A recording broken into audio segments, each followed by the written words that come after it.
haul today is all about the matcha latte, in particular the iced matcha latte, because it's finally getting warmer outside. It's time to whip out those iced beauties. And if you know me from Snapchat or Instagram, you will know that I am just a matcha fiend. I recently started making them at home because I just find it's so much easier and cheaper to make it exactly the way I want it. Different people make them different ways. Sometimes they're too milky, sometimes, you know, the matcha is really clumpy and nobody likes that. So I'm going to show you my favorite way to make a super smooth, sweet, gorgeous matcha latte. To make the perfect iced matcha latte at home, obviously you're going to need a few ingredients. So the first thing you're obviously going to need as the base is some kind of like milky ingredient.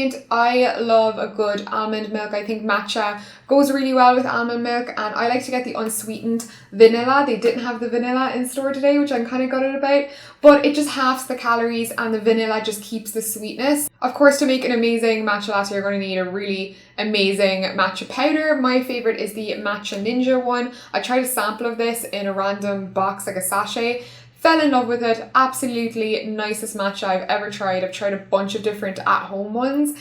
This is the nicest one, and the reason why it's the nicest one is it's organic, it's super, super high grade, it's really finely ground, so it's super soluble, so it means that when you're making a cold drink, it's just going to dissolve really well, it's not going to clump up, and you can literally even throw this in water, shake it up, and it will be completely mixed. So that's really important for me, and it's also not at all bitter. I just want to give a big shout out to these guys. The owner is actually Irish. The company is based out of Canada and it ships worldwide for free. So I thought that was a really good one to show you guys. If you do have a bit of a sweet tooth like me, I would recommend adding a little bit of a liquid sweetener. So I like to use organic blue agave sweetener. It's not the healthiest, but it is plant-based, and I mean, sugar is sugar at the end of the day, and this is what I prefer. I do like to use a liquid sweetener because I feel like sometimes sugar can settle at the bottom and not mix up right, so this kind of mixes really well and makes a really smooth matcha. And lastly, your matcha deserves the cutest glassware. Also, if you have some kind of blender, it just helps make a super smooth matcha latte and it just makes life easier. Starting off with the almond milk, I'm gonna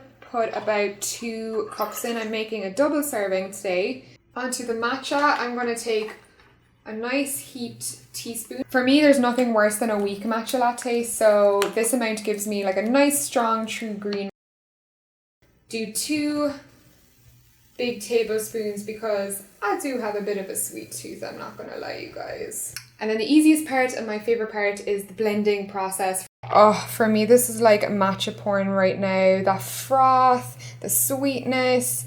I don't know what it is about matcha. It's a part of my pretentious holistic morning routine, and every time I have time to make one, I feel like it energizes me. If I have time in the morning, I just find it a really great start to my day. I always feel super productive. It does, like coffee, have caffeine in it, but unlike coffee, you will not have the same come down and you'll just feel a lot better. It's not as intense of a high, I guess, and for me, it's just a really great placebo effect. It replaced my coffee routine, which was kind of damaging my teeth, and you know, I was just getting major crashes from that, so I hope you give it a go.